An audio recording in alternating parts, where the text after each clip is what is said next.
Tengan todos muy buenas tardes, licenciados, compañeros. Nosotros somos el grupo número 3. En pantalla podemos ver los integrantes que conformamos el grupo número 3. En esta ocasión le vamos a hablar sobre la NIA 315, que trata sobre la identificación y valoración de los riesgos de incorrección material mediante el conocimiento de la entidad y de su entorno.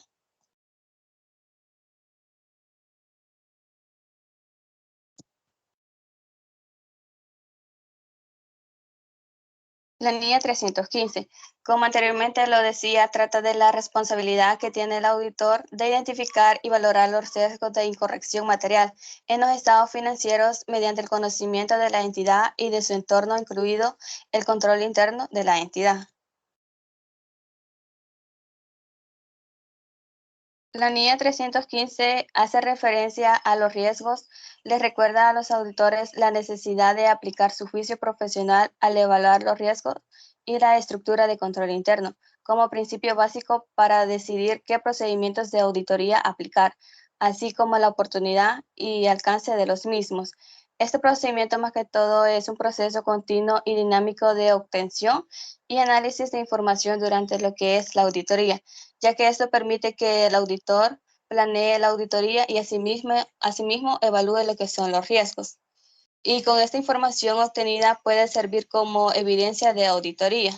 Por eso es importante que el auditor evalúe e identifique lo que son los riesgos de error material debido a fraude de error. Sabemos que fraude de error son algo que se da muy constante de lo que son las auditorías al momento de aplicarlas. Y esto pueda que existan en los niveles de estado financiero y asimismo en las aseveraciones.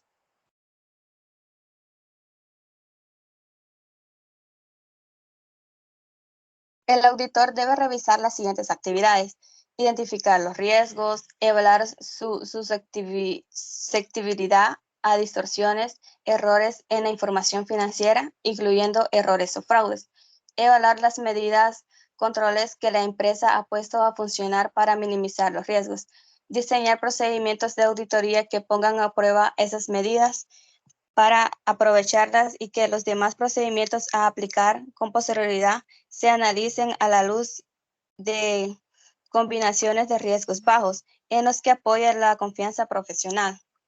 Así que es importante que el auditor revise estas actividades, ya que al identificar los riesgos de auditoría, evalúa también estos mismos riesgos identificados y asimismo revisa lo que es el nivel de aseveración que hay dentro de lo que es la empresa, ya que esto proporciona una base para considerar el enfoque de la auditoría, ¿verdad? Y asimismo diseña y se lleva a cabo procedimientos que respondan a los riesgos identificados dentro de las auditorías.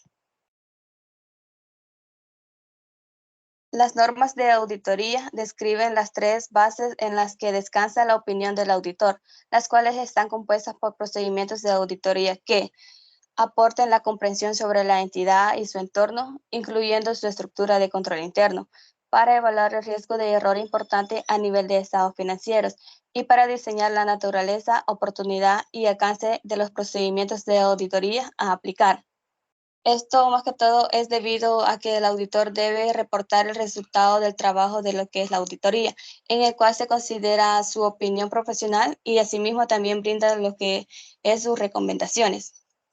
Retén el funcionamiento efectivo de los controles diseñados para la prevención o la detención de errores importantes a nivel de las aseveraciones relevantes de los estados financieros, mediante la aplicación de procedimientos subsecuentes denominados prueba de control, ya que con las pruebas de control el auditor puede llevar a cabo un control y asimismo evidencia lo que es la efectividad operacional de los procedimientos de control, ya que esto ayuda a corregir incorrecciones materiales debido a error o fraude en los estados financieros. Y por último, detecten errores importantes a nivel de aseveraciones relevantes de los estados financieros, mediante la aplicación de otros procedimientos subsecuentes, denominados pruebas sustantivas, los cuales incluyen pruebas de verificación de transacciones, saldos y revelaciones, así como analíticas. Por ello, también es importante que el auditor aplique dichos procedimientos que le ayudarán a evaluar lo que es el riesgo, generando así información para identificar los riesgos que puedan presentarse a nivel de los estados financieros. El auditor debe realizar procedimientos para identificar y evaluar los riesgos de error material, los cuales deben incluir los siguientes: investigaciones con administración y con otros dentro de la entidad, procedimientos analíticos. Estos procedimientos más que todo ayudan a identificar la existencia de las transacciones inesperadas que pueden ser indicativas de error material o de fraude. Y la observación e inspección.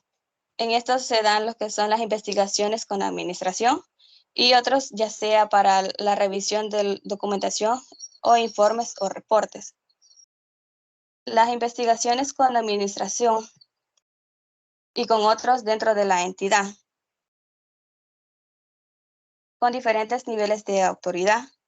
En estos podemos encontrar lo que es la administración responsable de la información financiera, los encargados del gobierno corporativo, la auditoría interna, si es aplicable, los empleados involucrados en el inicio, procesamiento. También está lo que es el registro de transacciones complejas o inusuales. Y por último tenemos otras áreas del negocio, como son los abogados internos, personal de mercadotecnia, ventas, etc. Esto nos ayuda en la evaluación que realiza el auditor a los estados financieros. Y esto permite también comparar lo registrado con expectativas del auditor, ya que se aplican también con información contable. Continuando con los procedimientos que debe realizar el auditor, tenemos los procedimientos analíticos ejecutados como en el proceso de evaluación de riesgos. Estos ayudan a identificar la existencia de transacciones inusuales que nos indiquen que hay error material o fraude. Cuando se menciona transacciones inusuales, se hace referencia a aquellas que no encajan dentro de los parámetros de normalidad del giro ordinario del negocio. Con esos datos financieros y no financieros, internos y externos, se ejecutan con datos agregados. Otro tipo de procedimiento es la observación e inspección. Esta soporta las investigaciones con administración y otros a través de documentos, informes o reportes. Todos estos son procedimientos que el auditor debe realizar para obtener un entendimiento de la entidad con el fin de identificar y evaluar los posibles riesgos de error material. El entendimiento de la entidad y su entorno por parte del auditor incluye conocer información sobre los siguientes 5 temas, los cuales son factores de la industria, regulación y otros factores externos, incluyendo el marco de referencia de información aplicable, la naturaleza de la entidad, la selección y aplicación de políticas contables, los objetivos, estrategias y riesgos relacionados al negocio que pueden dar como resultado una representación errónea de importancia relativa de los estados financieros. Y por último está la medición y revisión del desempeño financiero de la entidad. Esta información le facilita al auditor el entendimiento de la entidad y de su entorno. Las aseveraciones. La NIA 315 define las aseveraciones como representación o declaración de una entidad explícita o de otra índole, incorporada en los estados financieros tal como la entiende o utiliza el auditor para considerar los distintos tipos de posibles errores que puedan ocurrir. En otras palabras, durante un proceso de auditoría, la directiva de la empresa o el área responsable de la elaboración de la información contable declara a los auditores que los estados financieros están íntegramente conformes a los principios de contabilidad generalmente aceptados a través de las aseveraciones. El uso de las aseveraciones. Las aseveraciones que debe usar el auditor para considerar los diferentes tipos de errores potenciales que pueden ocurrir están definidos por la NIA 315 y se encuentran dentro de 3 categorías. La primera categoría es aseveraciones sobre las clases de transacciones y eventos correspondientes al periodo sujeto a auditoría. Acá se encuentra la ocurrencia, que hace referencia a que las transacciones y hechos han ocurrido, se han registrado y que corresponden a la entidad. Integridad. Todas las transacciones y hechos que debieran haberse registrado se han registrado. La exactitud, y también está el corte, que es que todas las transacciones y eventos han sido registrados en el periodo que les corresponde. Y la clasificación es que se hayan registrado en las cuentas contables apropiadas.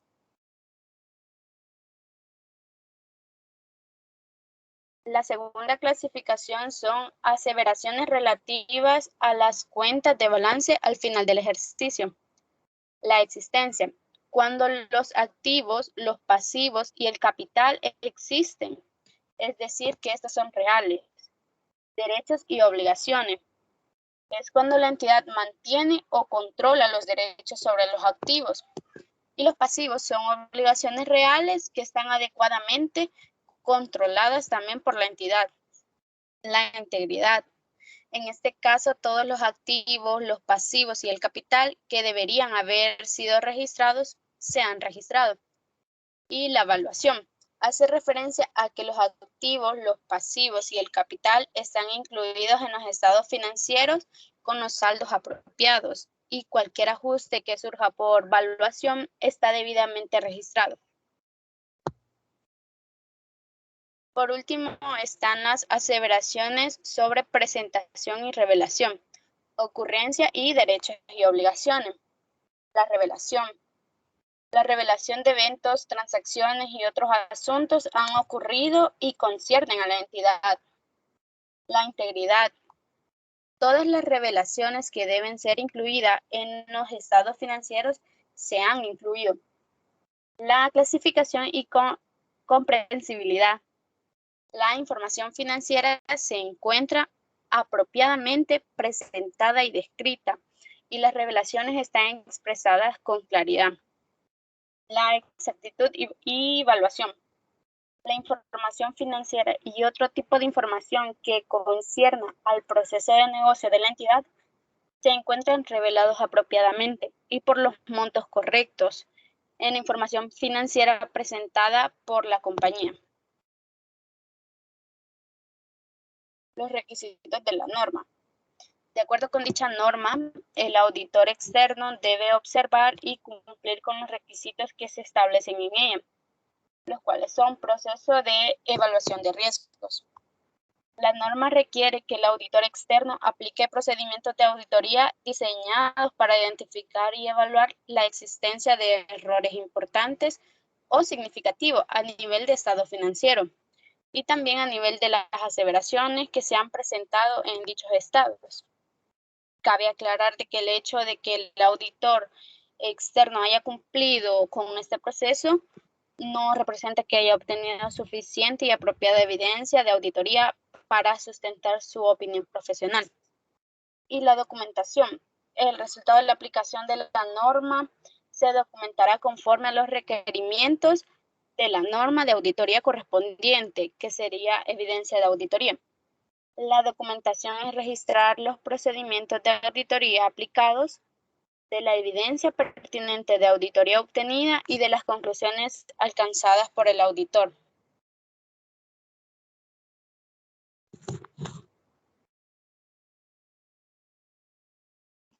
A continuación tenemos lo que son la identificación y valoración de los riesgos de incorrección material. Tenemos a nivel de estados financieros y en las aseveraciones. Dentro de las aseveraciones están sobre clases de transacciones y eventos por el periodo bajo de auditoría, sobre saldos de cuentas al final del ejercicio, sobre presentación y revelación. También tenemos la identificación de los riesgos significativos, los cuales son 3.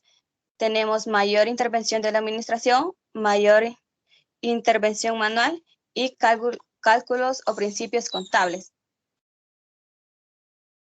En conclusión, la NIA 315, Identificación y Evaluación de Riesgos de Incorrección Material, es la guía adecuada de actualización para los auditores y empresas.